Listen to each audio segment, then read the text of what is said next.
Life's got a funny way of kicking you when you're down, or at least that's how it felt for me, Monica. I was just a regular 25-year-old, dealing with the usual mess of a life that seemed to spiral out of control more often than not. My days were filled with the mundane tasks of a job that was as uninspiring as watching paint dry, and my nights? Well, they were spent arguing with Jake, my boyfriend of 3 years. Jake was complicated. On good days, he was the guy who'd make you laugh until your stomach hurt. On bad days, he was the master of cold shoulders and harsh words. Our relationship was hanging by a thread, frayed and worn from too many fights about things neither of us would remember the next day. One particularly drab Thursday evening, I found myself sitting across from Jake at our usual spot, a dingy diner that had seen better days. The air was thick with the smell of grease and stale coffee, a fitting backdrop for yet another round of our endless bickering. "Why do you always have to be so damn difficult, Monica?" Jake snapped, his patience wearing thin. "Me? Difficult? You're the one who's impossible to talk to," I retorted, my voice rising in frustration. The conversation went round and round, like a merry-go-round that had lost its charm. It was always the same issues, the same arguments. Money, commitment, the future, you name it, we fought about it. Our words were like daggers, each one sharper and more hurtful than the last. As we left the diner, the cold night air did nothing to cool our tempers. The walk home was silent, each of us stewing in our own anger. The tension was palpable, a thick fog that refused to lift. Once we were back at our cramped apartment, the silence continued. It was as if we had run out of words, the bitterness of our argument leaving us both exhausted and defeated. The only sound was the ticking of the clock, a relentless reminder of the time we were wasting. Lying in bed that night, I couldn't help but wonder where it all went wrong. Was this what the rest of my life would look like? Endless fights with a man who seemed more like a stranger with each passing day.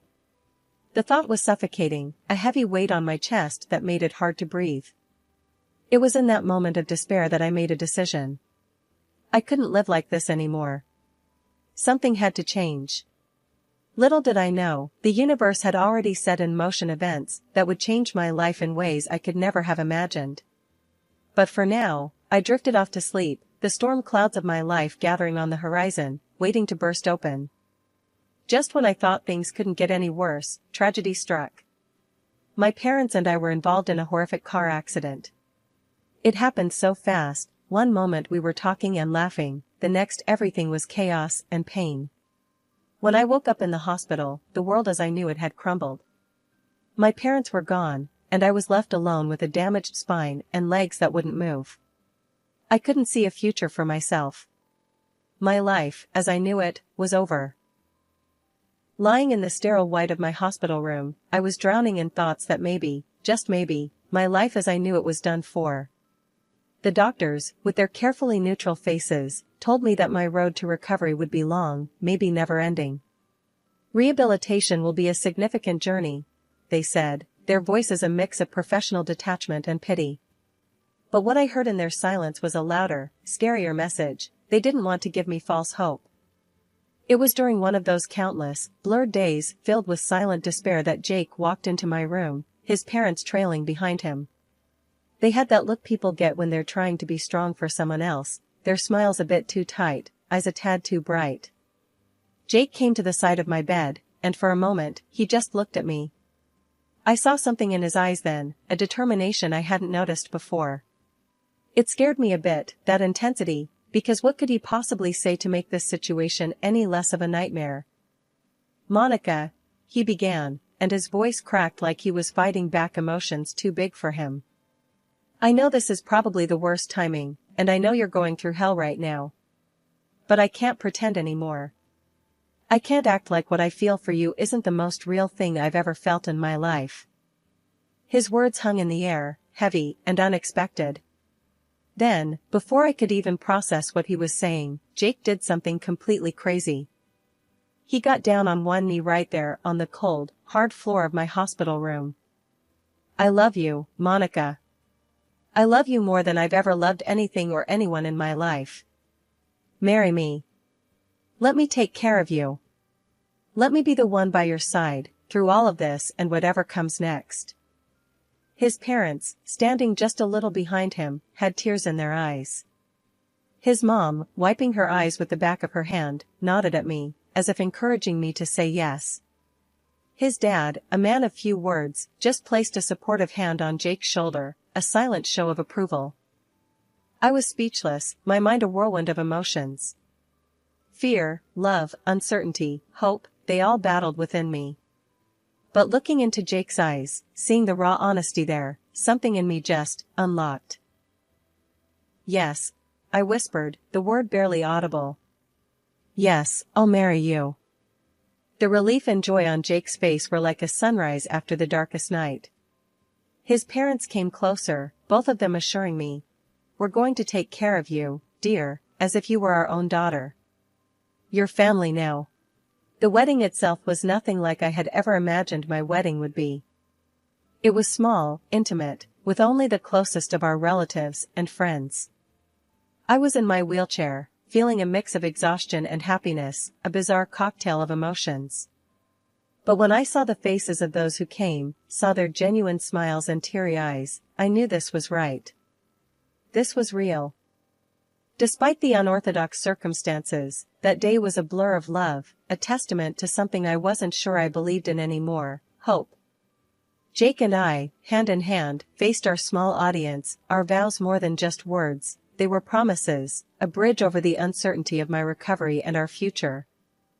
And as we sealed those vows with a kiss, I allowed myself to believe, maybe for the first time since the accident, that life wasn't over. It was just taking a route I hadn't planned on, a route I wouldn't have to navigate alone. After Jake and I got married, we moved into the big, fancy house my parents left me. It was already fixed up for someone in a wheelchair, with handrails everywhere and special stuff in the bathroom to help me take a shower or a bath. At first, Jake seemed all caring and helpful, like he was really gonna stand by me through thick and thin.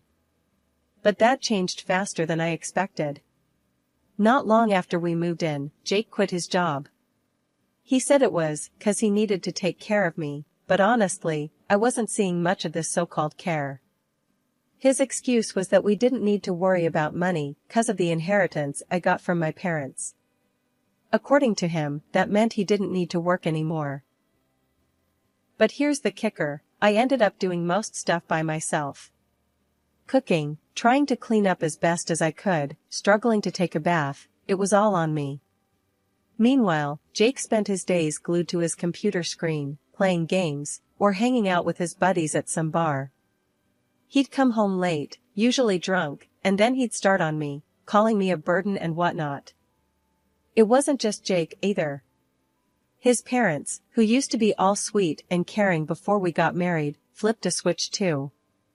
They'd come over, and I'd catch them giving me these looks of disgust when they thought I wasn't paying attention.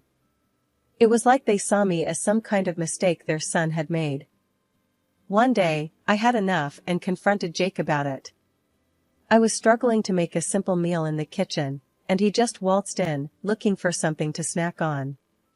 "Can't believe you're just lounging around all day while I bust my ass trying to do basic stuff," I snapped, my frustration boiling over. Jake just rolled his eyes, grabbing a beer from the fridge. "Oh, come on, Monica. You act like you're the only one who's got it tough. I gave up my job for you, remember?" "Gave up your job? Please, you've made that into some kind of noble sacrifice. All you do is mess around all day while I'm stuck dealing with all of this." I gestured around the kitchen, my voice cracking with emotion. "And what's that supposed to mean? You think I enjoy having no life outside of this house? You think I like seeing you like this?" His voice was getting louder, more aggressive. "Having no life? You're out every other night, Jake. How's that having no life? And me? I didn't choose this. I didn't ask for any of it." I was shouting now, tears of anger and frustration welling up in my eyes.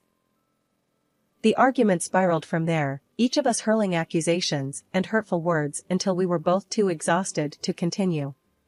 It was clear as day that the man I married, the family I thought I'd gained, they weren't the support system I'd hoped for. They were just another set of obstacles I had to navigate in this new, harsh reality of mine. As the days turned into weeks, the atmosphere in my home shifted from uncomfortable to outright hostile. Jake's parents, who had once put on a facade of concern and affection, now treated my home like their personal kingdom, blatantly disregarding any semblance of respect or boundaries. Their behavior escalated quickly. They roamed the house as if it were theirs, rummaging through the refrigerator at any hour, taking food without so much as a "by your leave." The living room became their domain, the sofas permanently indented from their constant lounging. The television blared from morning till night, filling the house with incessant noise that grated on my nerves. I remember one afternoon, trying to catch a moment of peace, I asked them, yet again, to lower the volume. "Could you please turn down the TV? I'm trying to rest, and it's really loud," I pleaded, my voice laced with frustration. My mother-in-law, without so much as glancing my way, waved dismissively and replied, "Oh, stop fussing. The volume's fine. You're just too sensitive." Their audacity left me fuming, but nothing prepared me for the discovery I made one quiet morning. I decided to sort through my mother's jewelry, seeking a small connection to her, a moment of solace amidst the chaos. As I opened the cherished casket, my heart sank. The pearl beads, a precious keepsake from my mom, were gone. The shock of their absence was quickly overshadowed by anger when, later that day, I saw the missing beads adorning my mother-in-law's neck. I confronted her, my voice shaking with a mix of rage and disbelief. "Those are my mother's pearls. How did they end up with you?" She feigned confusion, a poorly masked look of guilt quickly passing over her face, before she retorted, "Your mother's? Don't be ridiculous. These have been mine for years. You should be ashamed, accusing me of such nonsense."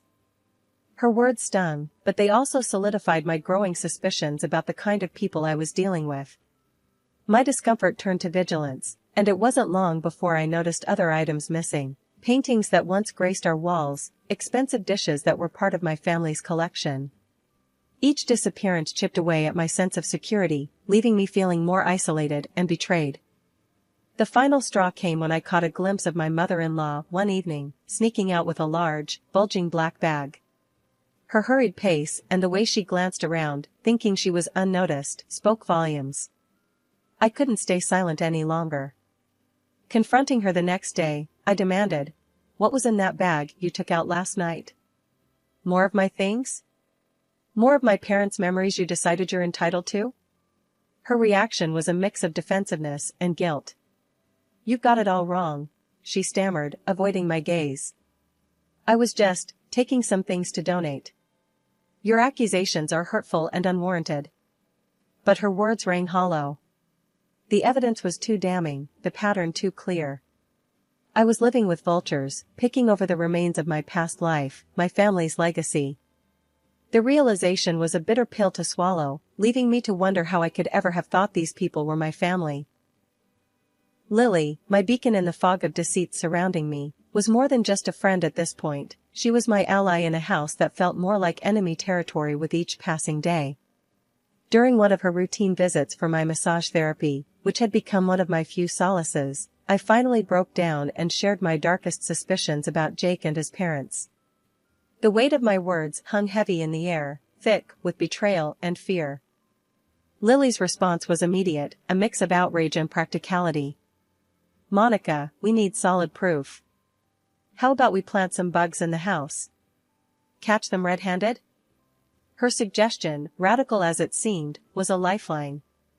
Desperation had a way of making the unthinkable suddenly seem like the only option. So, we did just that. Lily expertly placed tiny recording devices in strategic locations around the house, her movements swift and unseen. The anticipation was torture, waiting for the right moment to listen to the recordings. When we finally sat down to review them, the sense of betrayal I felt was suffocating. Jake and his parents' voices filled the room, their words a testament to their greed and callousness. Jake's voice was the first to cut through the silence. "Once Monica is out of the picture, in that institution, everything here is ours. We'll live like kings." His mother's laughter was a chilling soundtrack to their scheming. That jewelry sale was just the start. We've barely scratched the surface of what we can make off her inheritance. And his father, always the quiet one, surprised me the most. Keep it down. We don't want her getting wind of this before everything's in place. But yeah, the sooner she's gone, the better. Lily and I exchanged a look of horror. The reality of my situation was worse than I had imagined. They weren't just stealing from me, they were planning to dispose of me, to erase me from my own life. I can't believe this. How could they be so cruel?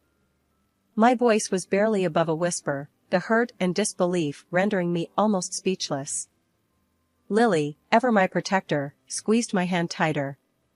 We won't let them get away with this, Monica. You're not alone in this fight.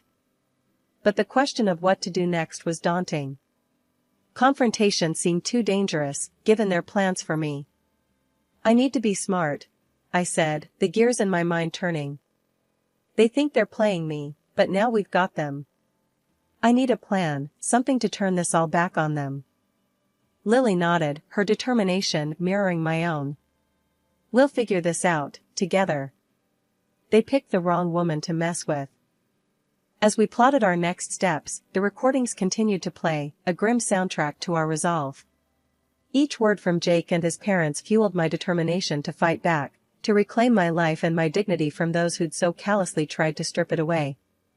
The dinner table that night felt more like a stage for a performance nobody wanted to attend. Jake and his parents, acting as though nothing was amiss, exchanged glances loaded with unspoken words. Their feigned ignorance was almost insulting.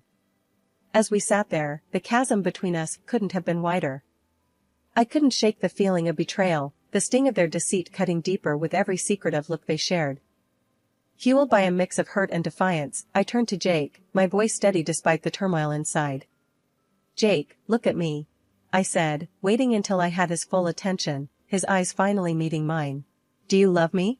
Truly? His reaction was a beat too slow, his smile too forced. Of course, I do. You're my wife, he replied, the words sounding rehearsed, empty. That smile, meant to reassure, only served to confirm my suspicions. I smiled back, a hollow mimicry of his, a silent acknowledgement of the lies that hung between us. Waking up to find the ramps gone was like waking up to a nightmare. The realization hit me hard, without them, I was trapped, even more dependent on the very people who sought to control me. I confronted them at breakfast, my frustration boiling over. Why would you remove the ramps? How am I supposed to move around now? I demanded, my voice echoing in the suddenly quiet room. It's for your safety, dear, my mother-in-law cooed, her concern as fake as the pearls she claimed were hers. We're worried you might fall. This is for the best. Their words were a thinly veiled attempt to further isolate me, to clip my wings. I stared at them, their faces a mask of feigned innocence, and said nothing. My silence was strategic, a calm before the storm I was quietly brewing.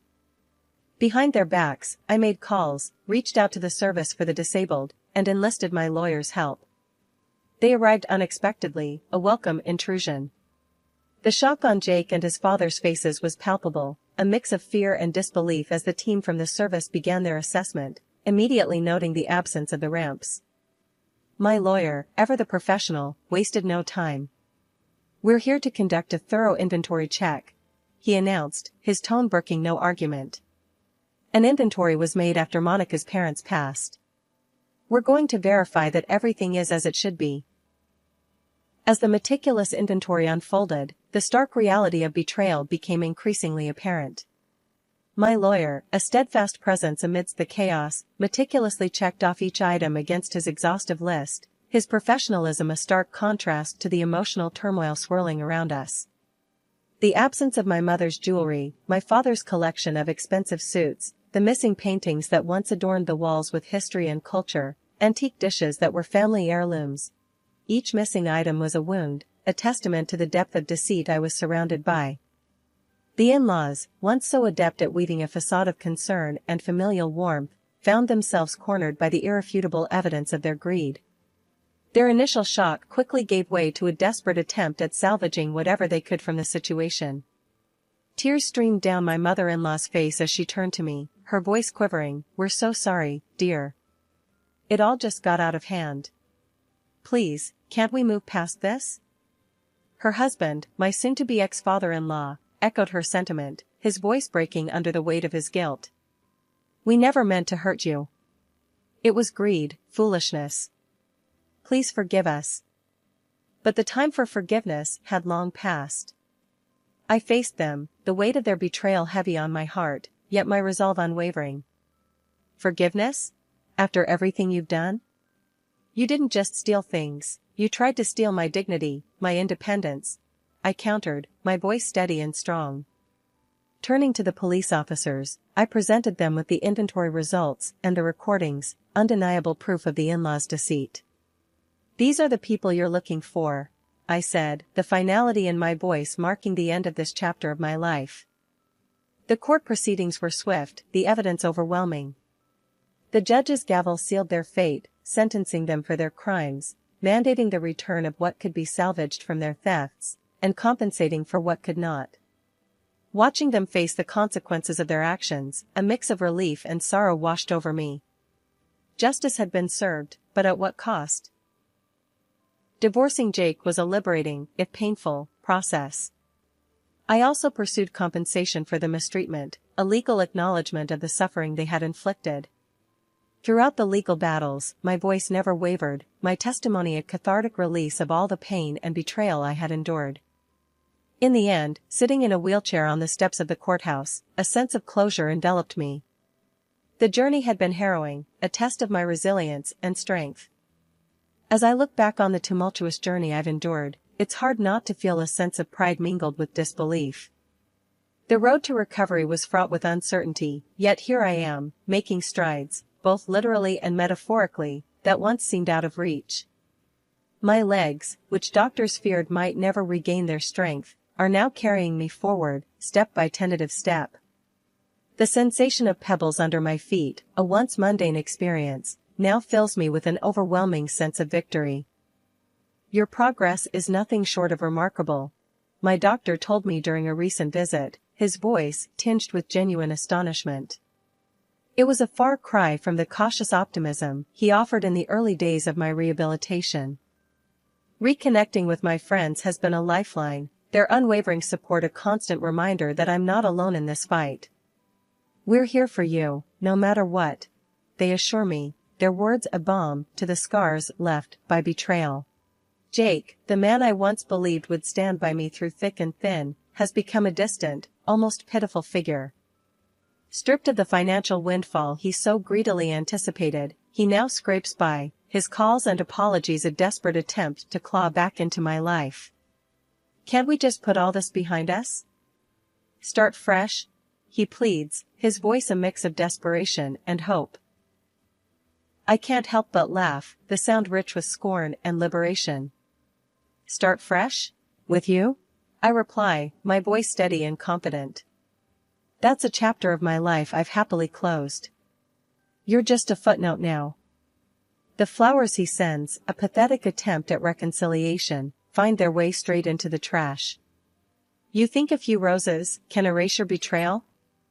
I scoff, discarding them with ease.